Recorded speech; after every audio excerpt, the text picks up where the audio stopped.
My name's kw'alaams. It's a New Hulk name that I married into. It means Robin who sings a lot. Been connected to New Hulk people for 27 years. I'm Tsimshian from northern BC, Eagle Clan, Gisbuk tribe from kw'alaams. Found myself in Tacoma, displaced from BC, priced out of the housing market.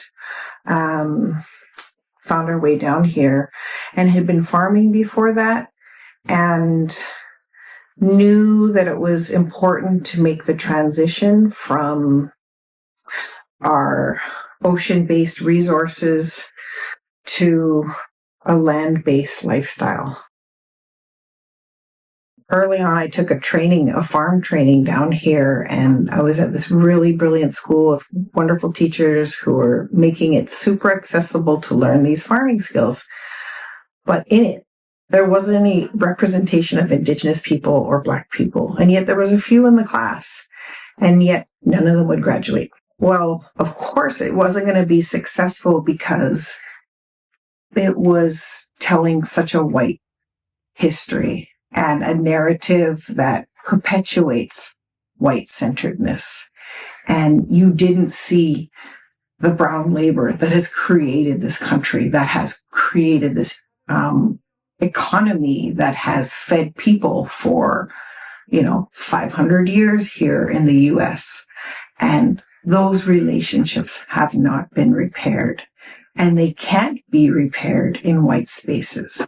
It has to be through us, by us, for us. And we have the very beautiful privilege to do that at the farm. Really opened my eyes to seeing how all land-based practices are Black and Indigenous. I guess what I was longing for when I got down here was to connect with land, because that's just a natural way of being for me at home. And, witnessing so many folks displaced and not having access. So I used to farm around with my friend Joe Dow, who has the Native Sharing Farm, Wild Hearts Farm, a 5-acre farm here in Puyallup territory. And while I was farming with her, I was dreaming of a farm, but had kind of let it go because prices were insane and just never could dream of finding those kinds of dollars. And then, I don't know, the perfect storm, COVID happened, and we were supposed to go to the North American Indigenous Games, and we had a bunch of money saved, and we were going to this big event in Nova Scotia. And COVID happened, and all of a sudden those dollars got returned to us, the flight returned to us, all those dollars. And then there was this COVID package. And then all of a sudden we looked and we were like, we got enough money for a down payment. Let's do this. And so we were looking for a while. No farms were coming up. We were just finding houses with maybe a 1/4 acre.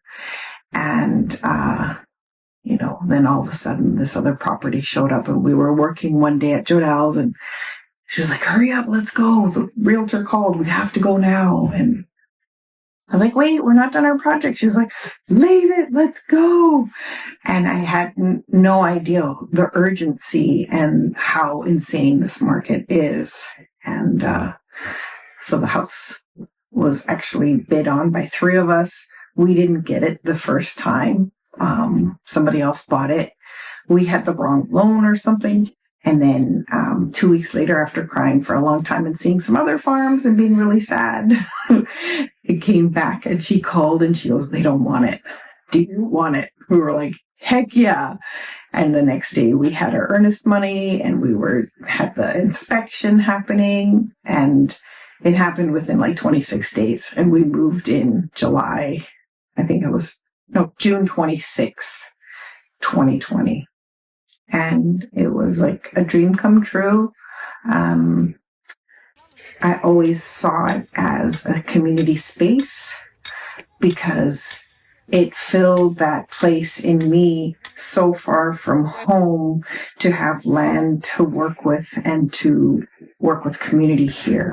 So like I wasn't scared. I mean, I didn't have a ton of experience farming, and yet I knew that it wouldn't have to be done all by me, that the resources, the community would show itself and the land would call in those that were meant to steward and heal on the land with the land.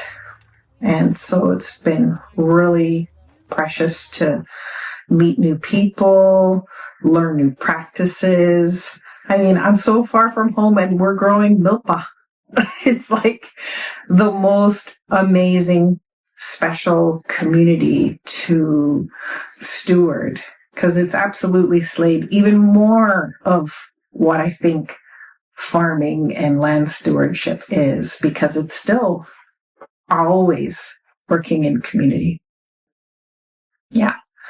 We raise rabbits. That was something I didn't anticipate. We raise chickens for eggs. We have a community medicine garden now. Yeah, we also have a cute drawer of all our traditional medicines. Anytime anybody asks, somebody might just come here and go, I need devil's club. Mm-hmm. And you just go, okay, we have that for you, friend. I need my sage. Do you have any sweetgrass? Of course we have it, friend. A beautiful logo. So that's the eagle in the shape of the rose, because Rose Island, that name came from my home village. My mom and dad came down when we bought this farm. They were hoping we would buy something in BC for years and we could never afford anything. So when this happened, they were like, I don't care, it's COVID, we're coming. And they came down, and Mom saw the garden out front and we saw all the roses, and she was like, yeah, this is going to be Rose Island Farm, which is like named after the village I come from, Port Simpson, Island of Wild Roses. So it was like a homecoming. And that is part of our work here, is to help people feel at home wherever they are. I think this time on the planet, we have the most displaced Indigenous people in the entire history of this planet. Displaced. How do we find home? How do we build community exactly where we are? And for me, the plant community is our best teachers. And we just strive to emulate that, to share in that with our community here.